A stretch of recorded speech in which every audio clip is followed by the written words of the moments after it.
Coucou Clémence, Salut Hello, tu vas bien? ça va et toi? Bah ouais, ça va bien. C'est l'anniversaire de Nathan aujourd'hui, c'est ses 4 ans. Je suis contente. Ça passe trop vite. Ouais, c'est fou. Bon, bah là, il fait la sieste, hein, donc je suis contente de pouvoir t'avoir là comme ça, qu'on puisse se voir un petit peu pendant ce moment-là. Comment va Mathieu? Bah écoute, ça va beaucoup mieux, franchement, depuis samedi, vraiment. Il avait hyper mal à l'oreille samedi matin, il en hurlait. Et franchement, à l'idée d'aller chez le médecin samedi, dans le contexte actuel, ça me... Voilà. Tu m'étonnes. Et donc je lui ai mis des huiles essentielles.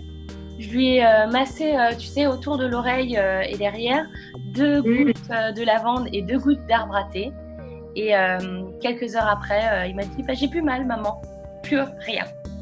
Donc, super. Incroyable. Ils sont magiques ces huiles, hein. Si, c'est clair. Franchement, ça m'a sauvé la vie pour le coup ce week-end. Donc voilà. Et d'ailleurs, toi, Clémence, tu sais ce que c'est l'essentiel? Bah ouais. Vas-y, je t'écoute. Bah ok. Alors, en fait, une huile essentielle, c'est un extrait de plante. C'est un extrait de plantes qui ont des bénéfices incroyables sur la santé. En gros, les huiles essentielles sont le système immunitaire de la plante. Il faut savoir qu'il n'y a absolument rien qui a été rajouté, rien qui a été ôté. Elles sont parfaitement pures. Et une huile essentielle pure est 50 à 70 fois plus puissante qu'une herbe. C'est juste dingue. Donc, carrément plus puissante que ma tisane de grand-mère que je me bois le soir, quoi. C'est ça. En plus, ça booste l'immunité, hein.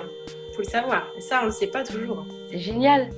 Et par contre, tu vois, moi, il y a une question que je me pose. Il y a quand même 50 000 marques différentes quand tu vas en magasin, par exemple. Comment, toi, tu choisis ton huile essentielle? Bah, que ce soit en magasin ou même sur Internet, hein, c'est pareil. Hein. Parce que moi, avant, je les commandais beaucoup sur Internet parce qu'en magasin, clairement, j'avais jamais d'informations. Si je vais voir, je suis très honnête, hein, un pharmacien, une boutique, un magasin bio, ils s'y connaissent une toute petite partie, mais moi, j'avais besoin d'une forme d'éducation, en fait, si tu veux, à l'utilisation des huiles essentielles. Et donc, je l'ai trouvé, mais je te dirai comment plus tard. Mais concrètement, pour répondre à ta question, j'ai donc justement... il y a 4 critères qui sont essentiels pour pouvoir choisir une huile essentielle de qualité.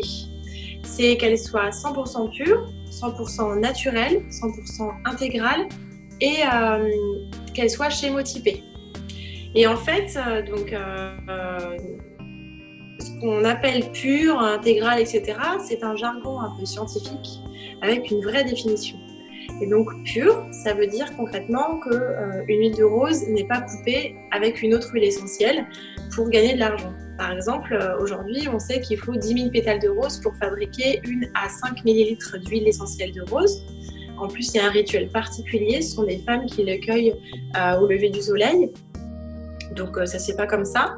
Et on sait que entre 1 à 5 millilitres d'huile de rose, c'est 50 €. Donc c'est quand même assez cher pour le coup. Et donc c'est toujours pareil, hein. Il faut savoir qu'il y a aussi, je crois qu'il y a 80 millions de flacons d'huile essentielle qui sont vendus dans le monde par jour. Donc c'est quand même un sacré business de folie, clairement. Donc quand on sait ça, on peut effectivement se poser des questions, savoir est-ce que c'est 100% pur ou pas. Et donc là, en gros, quand tu as une huile essentielle, c'est pas marqué 100% pure, ça veut dire qu'elle est coupée. Donc elle est coupée, donc tu as la mélisse qui va être coupée avec la citronnelle par exemple, tu as la rose qui va être coupée avec le géranium. Et voilà, donc c'est pas cool, tu vois. Moi, quand je vais chez mon agriculteur ou je vais au jardin de la grenouille et je vais demander un avocat, je veux que le gars me file, ou Isabelle, elle me file un avocat, tu vois. Je veux pas qu'Isabelle, elle me file moitié d'avocat avec un moitié de butternut parce que il y en a un qui a à peu près la même odeur que l'autre, tu vois. Donc c'est ça. Moi, je trouve que c'est important c'est le respect pour moi de la personne, c'est d'acheter du 100% pur. Ensuite, c'est la deuxième chose, c'est 100% naturel. Donc naturel, ça veut dire qu'il n'y a pas d'agent de remplissage dedans. Encore une fois, pour des raisons économiques, c'est toujours pareil. Parce que au niveau, on oublie souvent, mais souvent, tu sais qu'il y a une voie royale pour les bébés. pour les enfants, c'est les pieds. Donc là, je vais pas te montrer mon pied, mais en gros, on imagine que c'est le pied, que c'est la voûte plantaire. Et en fait, on a une peau qui est tellement épaisse que les pores de la peau sont très élargis.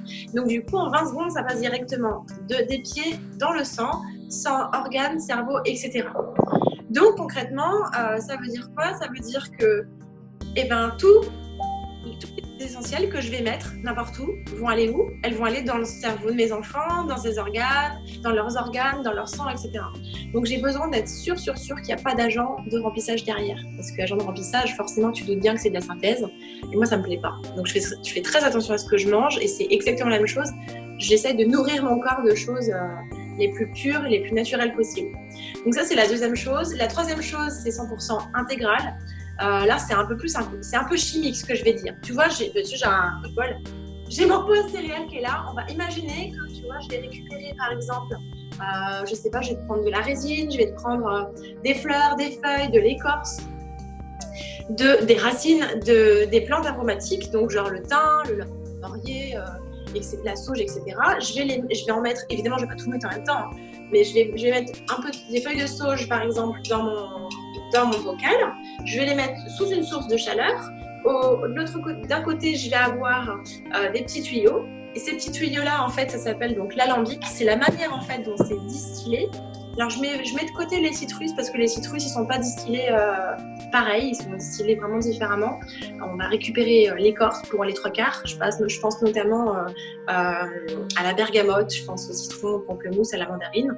Voilà. Mais sinon, pour revenir à la sauge et aux autres plantes aromatiques comme celle-ci, la manière, en fait, dont ça va être distillé, on va mettre une certaine chaleur. Et donc, c'est cette température-là qui va faire qu'on va récupérer en fait l'huile essentielle qui va se distiller. Et en fait, ces molécules d'huile essentielle, en fonction de la durée de passage dans les petits tuyaux et la durée en fait de la chaleur, va faire que les molécules thérapeutiques de la plante, donc du système immunitaire de la plante, vont être les plus intégrales possibles. On va être sur du 100%. Tu vois, par exemple, moi, je veux acheter une huile essentielle de Ravinsara, je veux du 100%. Je ne veux pas me dire, je vais l'acheter moins cher parce qu'elle sera à 50%. Voilà. Et c'est vraiment hyper important pour moi. Pour la petite anecdote, parce qu'on ne le sait pas non plus, je ne sais pas si tu utilises, toi, des eaux florales. Alors, non. Enfin, j'en ai utilisé un tout petit peu dans des cosmétiques naturels. Ouais, ok. Je fais moi-même. Je vous donnerai un exemple, un de ces quatre, dans une de nos capsules. Mais très peu, ouais. En fait, t'as d'un côté, je te parlais tout à l'heure de la manière dont c'est distillé d'un côté, et de l'autre côté, en fait, on va simplement rajouter un autre bocal dans lequel on va mettre de l'eau, une autre source, une eau propre, et en fait, ce qui va être récupéré, en fait, le macérat qui va être c'est pas un macérat, mais ce qui va être récupéré, en fait, ça va faire l'eau florale, tout simplement. Et l'eau florale, ça se conserve 6 mois. Si ça se conserve plus longtemps, c'est qu'il y a de l'alcool dedans. D'accord. Tu vois, j'ai entendu, pareil, pour rester dans la même idée, j'ai entendu des choses vachement intéressantes là-dessus. Par exemple, j'ai beaucoup de gens qui disent « Ah, mais mon huile, j'ai acheté une huile essentielle, mais bon, c'est bon, elle est bio. » Oui, mais ça rentre dans la partie cosmétique. Et en France, en cosmétique, le bio, la norme, c'est 50% de bio. Donc, ça veut dire que tu peux avoir 50% de ce que tu veux dedans. Mais c'est vrai, ça. C'est vrai. C'est énorme. Parce que du coup, j'en ai donné que 3. C'est vrai que je suis bavarde, mais tu m'as posé la question et je tiens vraiment à ce que ces 4 critères-là soient vraiment, vraiment entendus, parce que c'est quand même, il y a quelque chose quand même qui est important qui ressort de ça. Il y a les 3 critères dont je t'ai parlé, c'est-à-dire 100% pur, 100% naturel, 100% intégral. Intégral, par exemple, pour vraiment approfondir ça, tu vas avoir la mélisse qui va être à 100% thérapeutique à 72 heures. Si par exemple tu as envie de gagner du temps et que tu la distilles sur 15 heures, tu ne seras pas à 100%. Donc tu ne vas pas utiliser 100% de la plante. Et même du coup, tu vas en utiliser plus. Et c'est pas bon pour la plante. Et la 4e chose, c'est que ce soit chémotypé. C'est un mot un peu barbare qui s'écrit enfin CHE, chémotypé, enfin bref, ou HECT, ça peut s'écrire aussi comme ça. Et en fait, c'est la variété de la plante. Parce que tu sais, à l'époque, il y avait des herboristes, ça commence à revenir heureusement, mais à l'époque, quand il y avait les herboristes, et une fois que les huiles essentielles ont commencé à être un peu plus utilisées, parce que bon, ça fait quand même très longtemps que ça existe, hein, tu sais qu'on en a découvert en Chine, en Inde, dans les momies égyptiennes, enfin ça remonte à... Là, le temps, les huiles, c'est pas genre, ça vient pas d'il y a 40 ans, hein, c'est pas Pranarome qui a découvert les huiles essentielles, hein. Enfin, c'était juste pour la petite info. Mais en gros, à l'époque, on disait « Oh, tu t'es brûlé, mets de la lavande. Oh, tu t'es fait mal là, prends du thym, etc. etc. » Or, en fait, on a découvert qu'il y avait différentes variétés de plantes, comme il y avait différentes lavandes. Il y a de la lavande aspic, il y a de la lavande angustifolia, il y a du romarin à cinéole, etc. etc. Sauf que, en fait, tu as une cannelle. Pour te donner l'exemple de 2 cannelles, tu en as une qui est dermocaustique, ça veut dire qu'elle te brûle la peau, et tu en as une que tu peux ingérer. Donc, c'est quand même grave. Donc, c'est là où c'est important de savoir quel type d'huile tu mets. Et je trouve qu'aujourd'hui, on manque vraiment d'informations. Donc, si tu n'as pas ces 4 propriétés-là notées, c'est-à-dire que si tu n'as pas marqué 100% pur, 100% naturel, 100% intégral et chémotypé, tu ne les prends pas. Et je ne parle pas du fait que ce soit marqué sur le site, je parle sur le flacon. Si jamais c'est pas marqué ces 4 choses-là, tu vas avoir autre chose qui est marquée, c'est un label en fait, qui est exclusif à une seule marque au monde. C'est CPTG. Ça veut dire, en français, ça veut dire certifié pur et de grade thérapeutique. C'est hyper important parce que le grade thérapeutique, c'est ce qui va faire que la plante va pouvoir t'accompagner au mieux. Tu vois là par exemple, tu as mis à Mathieu, tu lui as mis 2 gouttes de lavande, 2 gouttes de Melaleuca, tu n'as même pas dilué parce qu'elles sont pures, parce qu'elles sont naturelles, donc elles n'ont pas d'agent de remplissage. Sinon, tu aurais dû les diluer, clairement. Et en plus de ça, parce que Mathieu, il a quasiment 4 ans, hein, et donc souvent on dit sur les enfants, mais pas d'huile essentielle. La preuve, tu en as eu la preuve que ça fonctionne très bien. Et parce qu'en plus, elles sont chémotypées, du coup, tu sais quelle variété tu mets sur le corps de ton fils. Et en plus de ça, parce qu'elles sont 100% intégrales, ça a fonctionné. Combien de fois tu l'as mis sur ton loulou ? Oh, je pense 4 fois. Sur combien de jours ? Oh, en fait, j'en ai mis tout de suite le matin, je en ai mis avant la sieste, après la sieste, et en fait, après, c'était fini. Donc, non, 3 fois. Tu te rends compte ? En 3 fois sur une seule journée ? C'est ça ? C'est ça. C'est un truc de dingue. Ah, mais c'est... Combien de jours antibio il serait tapé ? Oh, vu qu'Elijah avait fait à l'époque otite sur otite avec à chaque fois 5-6 jours d'antibio, je pense 5-6 jours. Et allez ! Enfin bon, c'était vraiment parce que ça, tu vois, j'avais envie d'en parler parce que je suis contente que tu m'aies parlé de ça parce qu'on ne se rend pas forcément compte de tout ça, mais... Et là, du coup, moi, je suis sûre que j'ai toutes les molécules nécessaires, en fait, de la plante pour soigner mes enfants. Et puis toi qui adores la menthe, tu sais, si tu as ta feuille de menthe près de toi, tu prends ta feuille de menthe, tu vas la froisser un petit peu ou la frotter. Ce que tu vas sentir en fait quand tu vas la frotter, c'est les molécules du système immunitaire de la plante, c'est les huiles essentielles. D'accord. Et tu vois, je trouvais... Il y avait quelque chose d'intéressant, donc hormis l'histoire du bio. Il y a une compagnie qui a testé plus de 50 marques d'huiles essentielles et qu'on trouve dans le commerce, en ligne, partout.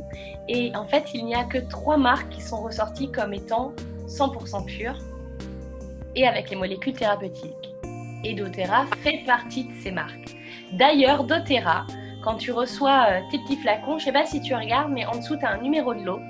Et si tu tapes ce numéro de lot sur... C'est ça ? Ouais, c'est ça le numéro, ouais. Excellent ! Et si tu tapes ça, en fait, sur le site Source to You, tu as accès aux tests que pratique doTERRA sur tes huiles avec les résultats de tes tests parce qu'ils sont super transparents. Génial, merci pour l'info. Tu pourras me mettre le lien en commentaire du site Source to You ? On mettra le lien, il n'y a pas de souci. Et d'ailleurs, je vais t'expliquer, si tu veux, pourquoi moi j'ai choisi doTERRA et pas une des autres marques, justement. Alors moi, j'ai choisi doTERRA parce que ils ont toute une éthique derrière. Et j'avais besoin de ça. C'est-à-dire que déjà, ils vont cultiver des huiles essentielles, bien sûr, dans le monde entier. Parce que tu te doutes bien qu'on ne fait pas pousser de la cannelle en France. Et en fait, du coup, ils vont déjà chercher le meilleur endroit pour cultiver leurs plantes. En plus de ça, donc, ils les récolteront au bon moment. Et le jour de la récolte, ils feront la distillation. Parce qu'ils font pas du gros où on vient, on rase tout et on attend 3 semaines pour distiller, quoi. Donc, ils distillent le jour même de la récolte. Ouais, Quoi. ils distillent le jour même de la récolte. Ouais. Ça, c'est du frais. C'est chouette. Ensuite, ils rémunèrent décemment. Donc, ils bossent avec des fermes locales et ils rémunèrent décemment les fermiers. Donc déjà, souvent, ils les payent avant la récolte pour être sûr qu'ils aient leurs revenus. Et ils les payent à juste titre. Donc ça, c'est super important. Je te donnerai un exemple après. Ouais. Après ça, ils ont une fondation qui s'appelle Healing Hands et qui va faire des actions à travers le monde entier. Je vais te donner quelques exemples, mais il y en a des tonnes. C'est ramener de l'eau dans des pays où il n'y en a pas, offrir des kits de protection hygiénique à des femmes qui n'ont pas accès à ça, lutter avec les polices locales contre l'esclavage sexuel, notamment des enfants, ouvrir des écoles, ouvrir des centres de soins. Enfin, c'est énorme, c'est énorme. Et tu vois, je vais te donner un petit exemple, c'est que tu vois, l'arbre à thé, le Melaleuca que j'ai mis à Mathieu, eh bien, il est cultivé au Kenya. Et donc, la ferme avec qui doTERRA travaille au Kenya, ils ont le fermier a environ 5 hectares de terre. Il en consacre 2 à doTERRA. Avec ce qu'il consacre à doTERRA, il peut nourrir lui, sa femme, ses 3 enfants et 7 employés, en se faisant un salaire 2 à 3 fois plus élevé que ce qu'il aurait gagné là-bas. Et en plus de ça, doTERRA finance une école de 800 enfants là-bas. Donc, je me dis, tu vois, c'est génial. Je me dis que quand j'achète mon petit flacon d'arbre à thé, en fait, je participe à tout ça et je trouve ça juste phénoménal. Et puis, il n'y a pas beaucoup de qui arrivent à se payer déjà soi-même. Tu vois, en France, on voit comment ils galèrent. C'est énorme. Et en plus de ça, tu vois, ils vont respecter les plantes. C'est-à-dire qu'ils vont faire du développement, qui est relativement durable, en fait. Ils vont faire du durable. Je vais te donner un autre exemple. Je vais te donner l'exemple de l'encens. L'encens, c'est un arbre. Ils cassent l'écorce pour récupérer la résine, en fait. D'accord ? Et ça se fait en Somalie, d'ailleurs. Je vous mettrai le lien, si tu veux, en commentaire aussi. Ah, je veux bien. Non, attends, ça veut dire que tu as une vidéo, en gros, de comment on récupère le... Ouais. Et c'est génial. Et en fait, ils vont pas tailler, creuser l'arbre jusqu'à ce que l'arbre il meure. En fait, ils vont faire une partie et puis ils vont le laisser se reposer. Ils vont laisser l'arbre guérir, en fait, pour ne pas l'épuiser, justement. Et je trouve ça juste génial. Hyper écologique et respectueux de la plante. Ouais. C'est incroyable. Tu sais que moi, l'encens, pour la petite anecdote, j'avais... moi, je connais... Avant doTERRA, je ne savais même pas qu'il y avait une huile essentielle d'encens qui existait. J'utilisais c'était des morceaux de résine de benjoin que j'ai achetés dans des lieux un peu ésotériques. Et je le faisais brûler... sur un petit charbon, en fait. Et puis, je voulais assainir ma maison. Alors, je le mettais dans toutes les pièces. Je faisais les 4 coins comme la sauge, en gros, bref. Et donc voilà, c'est la petite anecdote. Et en fait, l'encens, il faut savoir que ça a une belle histoire dans doTERRA, je trouve. C'est qu'il se trouve qu'il y a un docteur qui a un enfant, donc il me semble que c'est un fils, qui est atteint d'épilepsie. Il est grand maintenant, mais il est atteint d'épilepsie et il s'est rendu compte, ce docteur-là, que en fait, l'encens, quand il appliquait en massage au niveau de la colonne vertébrale et des pieds, eh bien, ça lui atténuait, voire ça lui arrêtait en fait ses crises d'épilepsie. Donc j'ai dit, c'est fantastique, je ne me prends pas la tête, je continue, dès qu'il y a une crise qui arrive, hop, massage, pieds, etc. Et puis il s'est rendu compte au fur et à mesure qu'à un moment donné, il se trouve que c'était beaucoup moins efficace. Donc qu'est-ce qu'il a fait ? Il a fait analyser ce flacon d'encens et il s'est rendu compte qu'il y avait des agents de remplissage. Donc la marque chez qui il achetait en fait ces huiles n'était plus 100% naturelle. Et du coup, il s'est dit, il faut que je trouve une solution parce que moi, j'ai quand même besoin de sauver mon fils et de trouver des solutions pour l'accompagner au mieux dans son mieux-être face à cette maladie qui n'est pas du tout agréable. Et donc, il a commencé à chercher comment est-ce qu'on travaillait la plante, trouver un cultivateur, un producteur, un distillateur. Et puis, en fait, doTERRA est né comme ça. C'est-à-dire que, il s'est dit, ça a commencé avec l'huile d'encens. C'était une des premières huiles, en fait, qui a été proposée dans doTERRA. Et d'ailleurs, elle est quasiment dans tous les ensembles. Et je dis, moi, je la connaissais pas du tout. D'ailleurs, elle porte un nom un peu particulier, c'est frankincense. Donc, j'ai vraiment cru que c'était Frankenstein. Je dis, c'est quoi ce truc? Et en fait, c'est une huile depuis maintenant... Depuis plusieurs mois en fait, que je suis dans doTERRA, je l'utilise tous les jours. Eh ben, je l'adore aussi. Je l'adore parce que j'ai tendance à me couper tout le temps et ça me fait des miracles sur mes coupures, mes cicatrices. Enfin, c'est magique. Par contre, Clémence, je vais devoir te laisser parce que mon loulou va se réveiller de la sieste. Oui, c'est vrai, j'ai pas vu l'heure. On se cale un atelier vite fait parce que je pense que ça peut être éventuellement sympa de faire un petit atelier avec les gens que ça intéresse.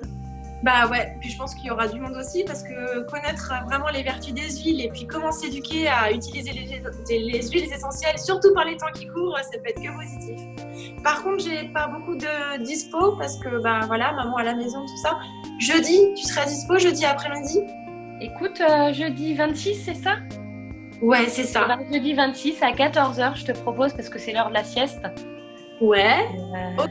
Voilà. Alors, je peux jeudi là, je vais m'arranger avec mes loulous, je vais pas les mettre à la sieste, mais je vais voir avec eux. Mais ouais, c'est nickel. Mais on peut se retrouver demain aussi, ça te va? On se fait une petite capsule demain aussi? Demain à 14h? Yes, demain à 14h. Je suis très contente, Maëlle. Je te souhaite une très belle après-midi. On se retrouve demain à 14h et puis jeudi pour un atelier alors. Allez, bisous ma Clémence. Bisous, belle après-midi, bisous. À toi aussi.